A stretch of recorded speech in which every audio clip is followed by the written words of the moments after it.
नमस्कार, आप देख रहे हैं अब तक टीवी चैनल। हमारे संवाददाता संतराज यादव ने जनपद गोरखपुर से जानकारी देते हुए बताया कि राष्ट्रीय सर्व जन कल्याण संकल्प पार्टी की प्रथम साधारण सभा की बैठक जिला गोरखपुर में संपन्न हुई। बैठक की अध्यक्षता वरिष्ठ जनसेवक व प्रबुद्ध चेहरा पंडित ब्रजेश पांडे ने किया। कार्यक्रम का शुभारंभ भारत माता की प्रतिमा पर माल्यार्पण के साथ किया गया। इस अवसर पर 105 संस्थान सदस्यों की उपस्थिति में राष्ट्रीय सर्व जन कल्याण संकल्प पार्टी के गठन की औपचारिकता की घोषणा की गई तथा पार्टी के नाम, उद्देश्य, संविधान एवं संगठनात्मक ढांचे को सर्वसम्मति से अनुमोदित किया गया है। बैठक में संगठन को लोकतंत्र एवं समावेशी स्वरूप प्रदान करने के लिए कई महत्वपूर्ण निर्णय लिए गए। विशेष रूप से महिला सशक्तिकरण को बढ़ावा देने हेतु पार्टी की कार्यकारिणी एवं विभिन्न संगठनात्मक इकाइयों में महिलाओं को 40% प्रतिनिधित्व देने का ऐतिहासिक निर्णय सर्वसम्मति से पारित किया गया है। कार्यक्रम में बड़ी संख्या में महिलाओं की उपस्थिति रही, जिन्होंने इस निर्णय का स्वागत किया है। पार्टी का मूल उद्देश्य सबका सम्मान, सबका कल्याण के सिद्धांत को जन जन तक पहुंचाना है। विभिन्न क्षेत्रों से जुड़े कई लोगों ने पार्टी की सदस्यता ग्रहण की, संगठन को मजबूत बनाने का संकल्प लिया। बैठक में सर्वसम्मति के यह निर्णय भी लिया गया है कि पार्टी के विधिवत पंजीकरण के लिए भारत निर्वाचन आयोग में आवेदन किया जाएगा। इसके लिए राष्ट्रीय अध्यक्ष कुलदीप पांडे को अधिकृत किया गया है। उन्होंने कहा है कि पार्टी शीघ्र ही सभी आवश्यक औपचारिकताएं पूर्ण कर निर्वाचन आयोग में पंजीकरण हेतु आवेदन प्रस्तुत करेगी। आइए चलते हैं हमारे संवाददाता के साथ। सर्वप्रथम तो सभी जनमानस को यह एक संदेश पार्टी उद्देश्य से नहीं, जन कल्याण के उद्देश्य से हो रहा है, क्योंकि पार्टी का नाम ही सर्व जन कल्याण संकल्प पार्टी है। आप सभी लोग जानते हैं, चाहे मीडिया बंधु हो, चाहे जनमानस के लोग हों, चाहे समाज के लोग हों। विगत करीब 15 वर्षों से हमने जनमानस की सेवा युवा जन कल्याण समिति नामक संस्था से किया, और आज यह पार्टी बनाने का सीधा उद्देश्य है कि समाज में जिस प्रकार से कुरीतियाँ पनप रही हैं और विभिन्न पार्टियां जो है अपने मुद्दे से भटक रही हैं, कहती कुछ है करती कुछ है, तो यह सर्व जन कल्याण संकल्प पार्टी सभी जात धर्म समुदाय को लेकर चलने वाली पार्टी है।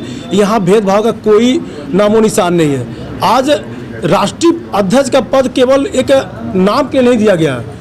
मैं इसलिए इस दायित्व को मैं निभाना भी चाहता था, क्योंकि जो समाज में मैं देख रहा था उस चीज़ को धरातल पे लाने का मैं प्रयास कर रहा हूँ।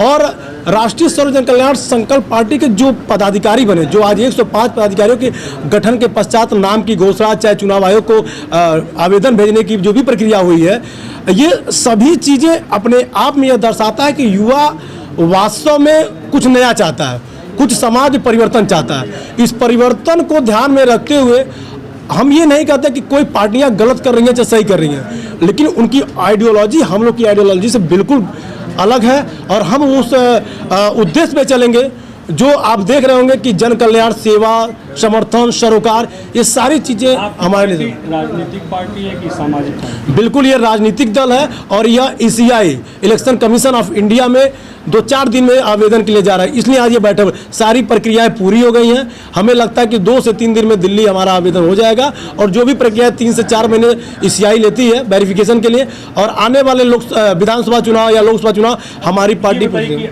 राजनीतिक पार्टी, बहुत सारी राजनीतिक पार्टी, उसमें क्या अंतर है आपकी पार्टी? अंतर बिल्कुल है। अंतर होने का रीजन है कि बहुत से लोग ऐसे होते हैं बिना किसी उद्देश्य का पहले वो पार्टी बनाते हैं। होता क्या, लोग पहले तो वो स्वार्थ देखते हैं कि राजनीति में पैसा है, लाभ है, बाहुबली बनेंगे। यहाँ कोई बाहुबली नहीं, सभी बुद्धिजीवी हैं, कहीं ना कहीं किसी सामाजिक फील्ड से, किसी NGO की संस्था से जुड़े हुए हैं। आप सभी लोग जानते हैं कि समाज सेवा करते हुए जब 15 साल बीता, तो ऐसे यहाँ पे हमारे युवा साथी रहे जो अपने कार्यक्षेत्र को विस्तार रूप देना चाहते थे। एक संस्था जिला के स्तर को देखेगा, प्रदेश को देखेगा, लेकिन राजनीति भी एक समाज सेवा का अच्छा जरिया माना जाता है। तो अगर हम अच्छे आइडियोलॉजी के साथ जाएंगे, उद्देश्य के साथ जाएंगे, तो हम कहते हैं कि हम अन्य पार्टियों से चलेंगे। हमारा सबसे पहला उद्देश्य यह है कि सभी समाज को एक साथ लेके चलना। जिस तरह विगत कई वर्षों से विभिन्न पार्टियां पहले धर्म के नाम पे बांटती थी, कभी जात के नाम पे बांटती थी, साथ ही साथ आरक्षण की जो बात आ गई, वहाँ पे हमेशा जो पार्टियां चुप्पी थाम लेती, पहले तो बोलती है मैं ये करूँगा वो करूँगा, बाद चुप्पी थामती। उसके बाद ऐसे तमाम ऐसे दल हैं जो हमेशा किसी एक जात समुदाय पे ही टारगेट करते आम हैं। आदमी पार्टी भी बुद्धिजीवी लेके आई थी, अब इस समय बाहुबली हो गई है। आप भी बन जाएंगे 15 साल? हमें बाहुबली नहीं बनना है, मैं पहले बता रहा हूँ। देखिए उनकी क्या आइडियोलॉजी होगी, हमारी क्या आइडियोलॉजी, क्योंकि वहाँ पे जिस प्रकार से उन्होंने इस पार्टी की संरचना किया, उस पार्टी का गठन किया, उससे हट करके हमारी जो उद्देश्य है, विचार है, क्योंकि हम समाज सेवा को लेकर चल रहे हैं। अभी हमारे पदाधिकारी गड़ी बोले हैं कि हमारा मेन मिशन इससे सेवा करना है, और सेवा का माध्यम राजनीति सबसे परफेक्ट माना जाता है। क्योंकि आप लोग भी जानते हैं कि हम लोग समाज सेवा करते हैं, हम लोग कहते हैं आगे चल के नेता ही बनेगा, नेतागिरी ही कर रहा है, किसी लाभ से कर रहा है, तो क्यों ना हम उसी जगह पे जा करके हम उस चीज़ को फेस करें, उस समाज के उस कुरीतियों को समन करें। क्योंकि मेरा मानना यह है, आए दिन पेपर लीक हो रहे हैं, युवाओं के साथ धोखा किया जा रहा है, इस पर आपका क्या स्टेटस रहेगा? जैसे कि कॉकरोच पार्टी भी बनी है इसी को लेकर। देखिए सर्वप्रथम तो मैं किसी पार्टी विशेष तो नहीं बोलूंगा, लेकिन युवाओं के हित के लिए मैं बात करूंगा कि यह जिस प्रकार से पेपर लीक का मुद्दा आए दिन आ रहा है और काफ़ी समय से भी आ रहा है, विभिन्न ऐसे प्रतियोगी परीक्षाएं जो लीक हो रहे हैं, तो इसमें सरकार के भी फॉल्ट है। सबसे बड़ी जो आयोजक समिति होती है उसका वैसे नीट हुआ, उसको तो वास्तव में कहा जाता है कि उसका तो लाइसेंस कैंसिल करना चाहिए। शिक्षा मंत्री, केंद्रीय शिक्षा मंत्री का आप इसमें दोष देते हैं? देखिए दोष किसी एक का नहीं होता है, और एक हाथ से ताली नहीं बजती है।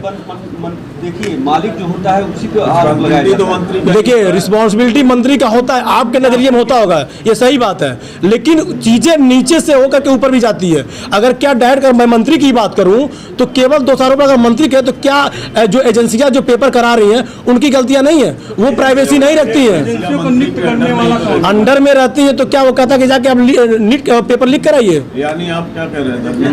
यानी आप नहीं, मैं किसी को चीट क्लीन नहीं दे रहा हूँ, सभी दोषारोपण हैं, सभी दोष इसके बाद आप बीजेपी में शामिल हो जाएंगे? ये कतई नहीं होगा, मैं भी यहीं पे हूँ, आप भी इसी प्रेस क्लब में हैं। आने वाले समय में बोला हूँ ना कि आने वाला कभी भी आप किसी भी दल के साथ मेरा समर्थन या गठबंधन नहीं देखेंगे।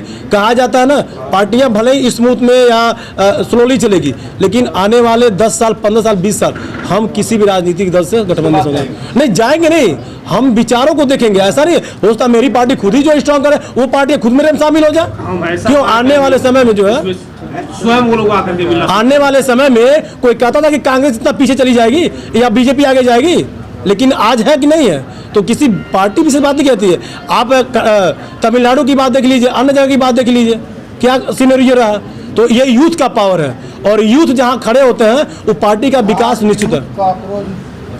देखिए पहली बात, देखिए आप जिस पार्टी का नाम ले रहे हैं उस पर बहुत ज़्यादा बोलने की बात नहीं है। हम लोग भी यूथ हैं, हम लोग भी यूथ का सपोर्ट कर रहे हैं, और चाहे नीट की वजह से किसी बात हो, लेकिन आप सोशल मीडिया चाहे कॉकरोच की पार्टी की बात हो चाहे किसी पार्टी की बात हो, वो उनके अपने आइडियोलॉजी है, लेकिन वो अच्छे से काम नहीं कर रहे हैं। उनको धरातल पे काम करना चाहिए। इस तरह के अफवाह फैला करके चाहे किसी को परेशान करना हो, चाहे किसी के हक की बात करना हो, ये हक की लड़ाई इस तरह नहीं लड़ी जाती है। पहली चीज़ बता दे रहा हूँ। क्या लगता है विपक्ष इस समय जिंदा है? बिल्कुल जिंदा है, बिल्कुल जिंदा। देखिए सबका समय आता है, सबका एक काल चक्र होता है, 5 साल 10 साल 15 साल। आप खुद ही लोग यहाँ विद्वान हैं, सभी लोग कांग्रेस के समय में रहे होंगे, ऐसा नहीं रहे होंगे। और कभी लगता होगा कि इतनी सीटें जो है वर्तमान सरकार लाई होगी, नहीं है। लेकिन ये जो भी उद्देश्य लेके पार्टियां चलती हैं, मैं सभी पार्टी की बात कर रहा हूँ, उससे अलग ये पार्टी हमारी है, राष्ट्रीय सर्वजन कल्याण संघ पार्टी।